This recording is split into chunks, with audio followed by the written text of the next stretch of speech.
Hello, my teacher friends. Thank you for tuning in to this week's Encore Replay of the Beyond Measure podcast. Christina Whitlock here, your anytime piano teacher friend, ready to offer a shout of solidarity to anyone in the independent music teaching profession whenever you need it. Today's episode is one that has remained resonant in me ever since I published it. In fact, my studio mantra for this current school year is based on this episode.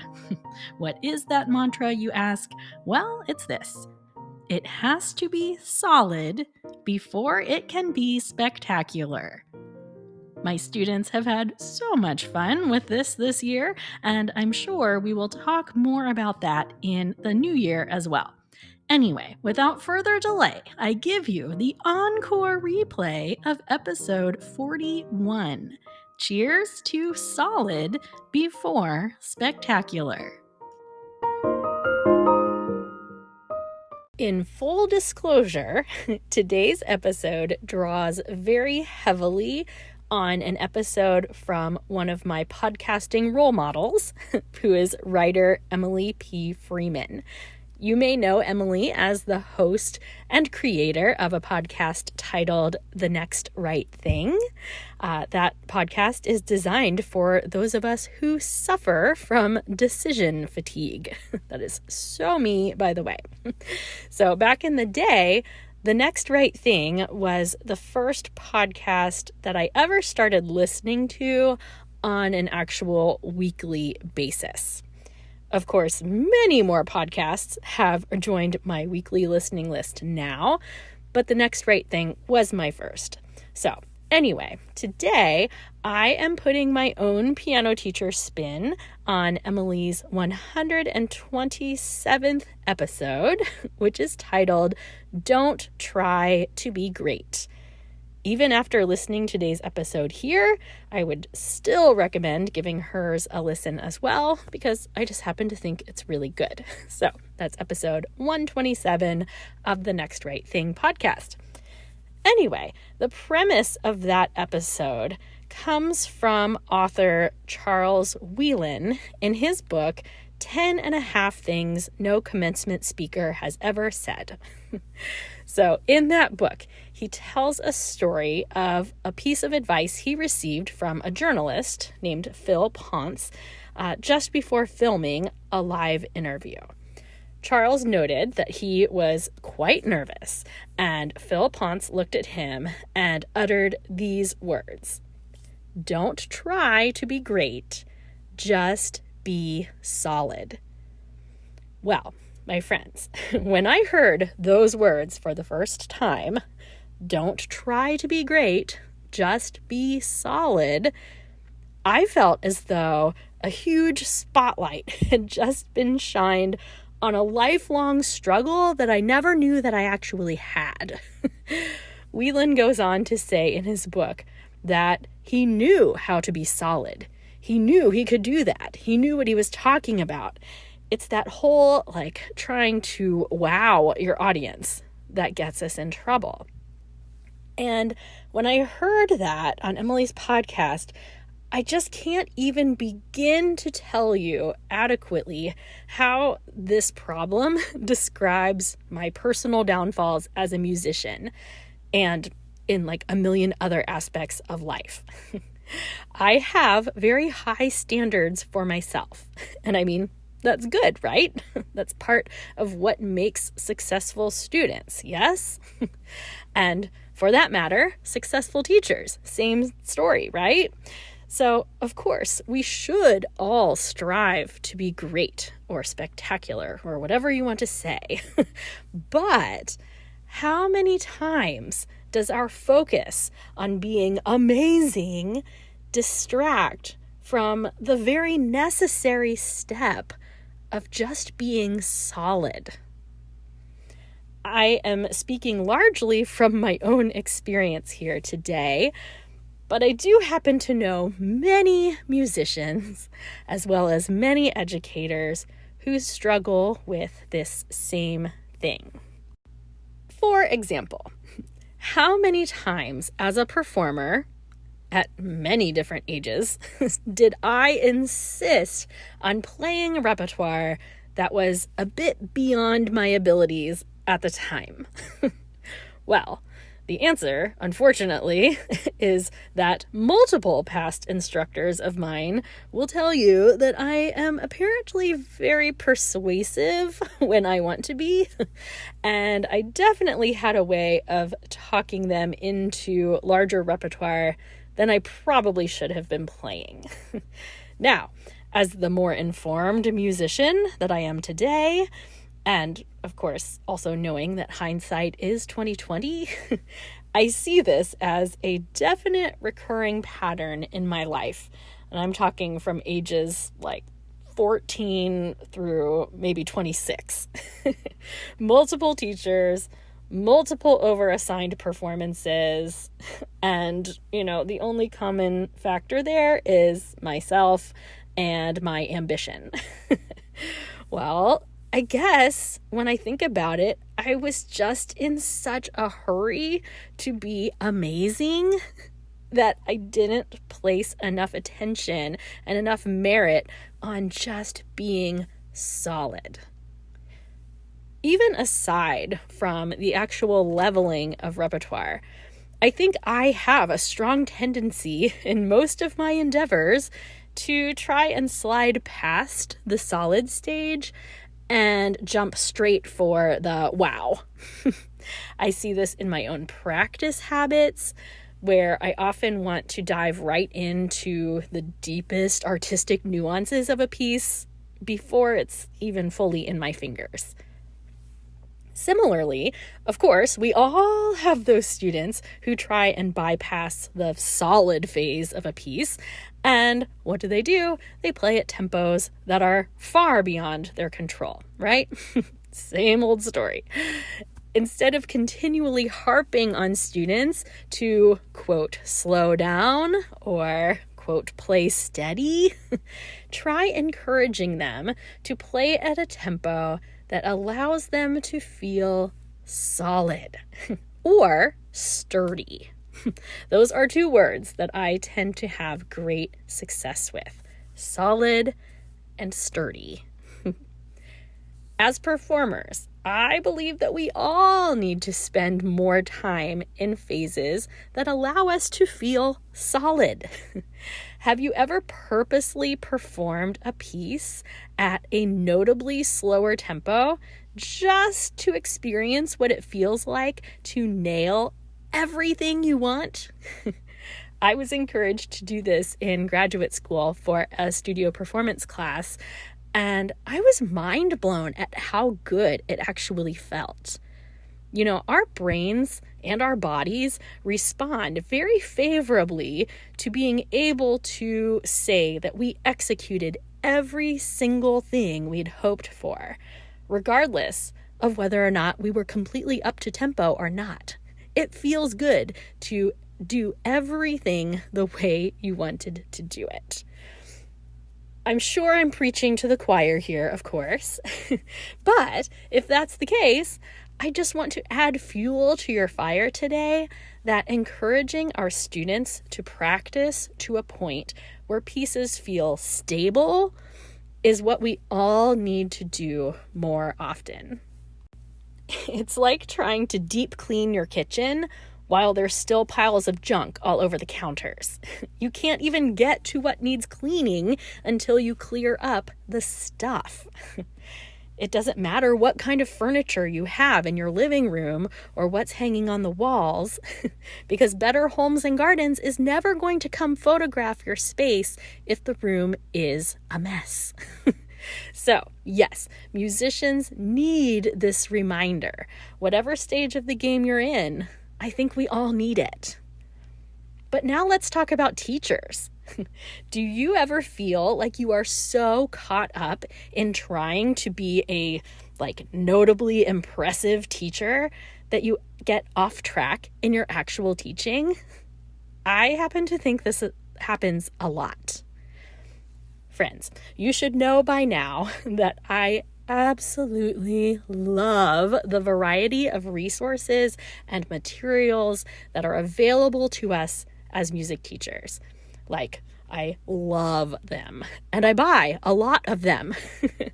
But it doesn't matter how many games you play, or how much technology you use, or how eloquent your studio policy is written, if you are not just solid in your approach to teaching.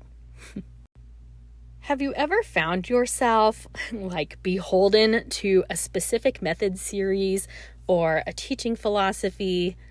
As in, even though you can sense this method is not working for the student sitting in front of you, you're also committed hook, line, and sinker to this particular methodology and you don't know what to do? Well, I've been there. Have you ever spent so much time trying to engage your students with activities and anecdotes and apps during their lesson that you ended up sending them home with little to no direction as to what they were supposed to do for the week? I've been there. Have you ever had a parent observing a lesson and you felt a compelling need to wow them with your amazingness? But maybe, just maybe, your way of throwing a bunch of new impressive things into the mix actually ended up deterring from the effectiveness of your usual teaching? I've been there. In fact, I've been there lots of times. For instance, I usually allow local university pedagogy students to come observe my teaching as part of their course requirements. So I know that I have caught myself on more than one occasion working way too hard to show them all of my innovative approaches and all of the engaging materials I use. And in doing that, I have completely failed in my mission to show them what a real lesson with me is actually like. See, in an attempt to prove my awesomeness, I neglected being solid. Just as Charles Wieland said in my opening story today, of all things in life, I am actually incredibly confident in my ability to deliver solid piano lessons. I have worked hard to perfect that art. I have studied and observed and pondered and experimented, and I've come to a place where, even though I'm always learning, I do, in fact, feel like I know what goes into the execution of a solid music lesson. The question is, how many times do I veer off course just because I try a little too hard to be awesome?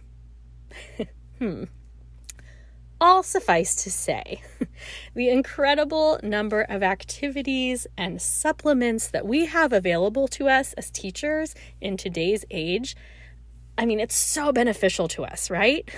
I am grateful for many of them.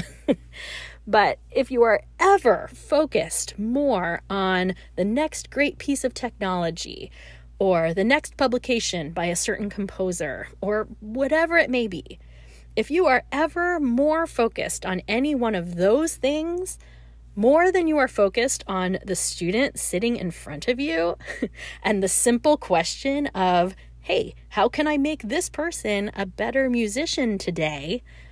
Well, I'm afraid you're in need of a refocus, my friend.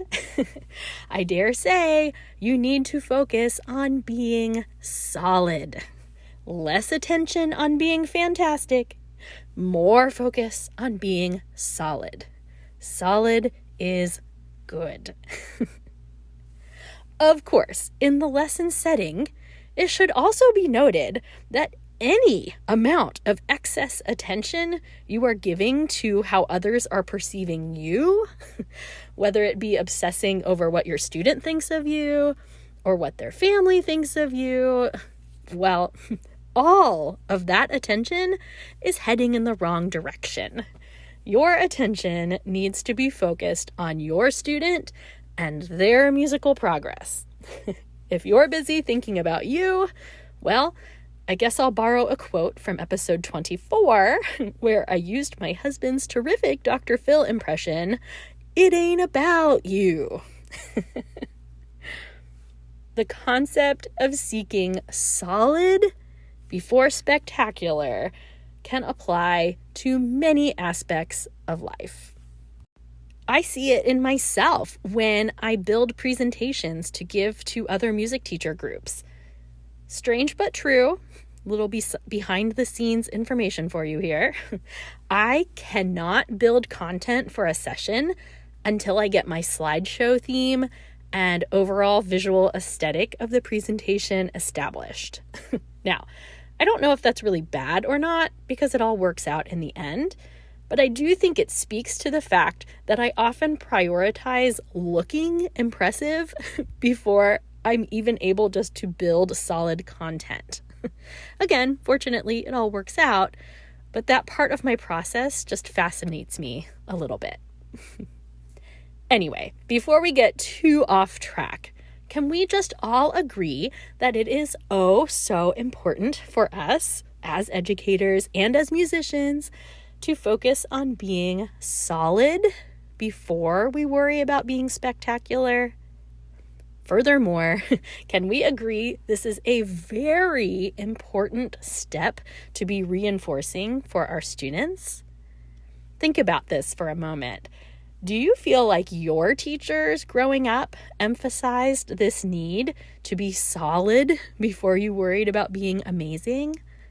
I would love to know your experiences and your thoughts on this exact topic. So please don't hesitate to send me a message this week and let me know if this resonates with you or if you vehemently disagree with me. That's fine too. But as we wrap up today, here is a toast from me to you.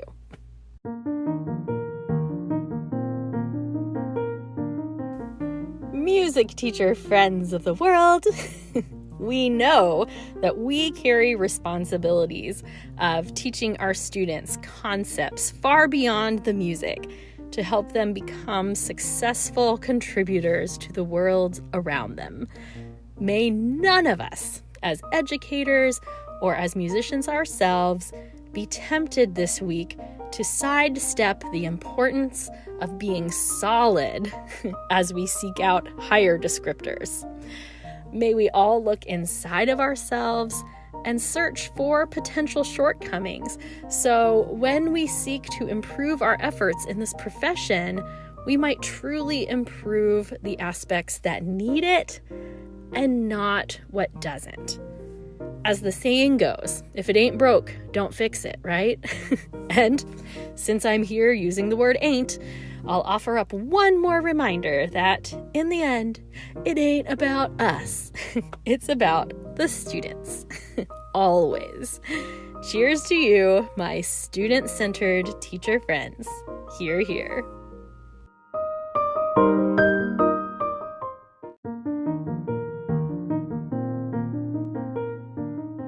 So, in all seriousness, maybe I'm completely neurotic, but this concept of solid before spectacular speaks to me on a deep, deep level.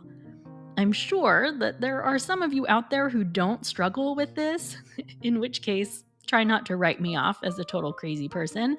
But regardless of your own tendencies, I can promise you that you have students who need to learn this lesson.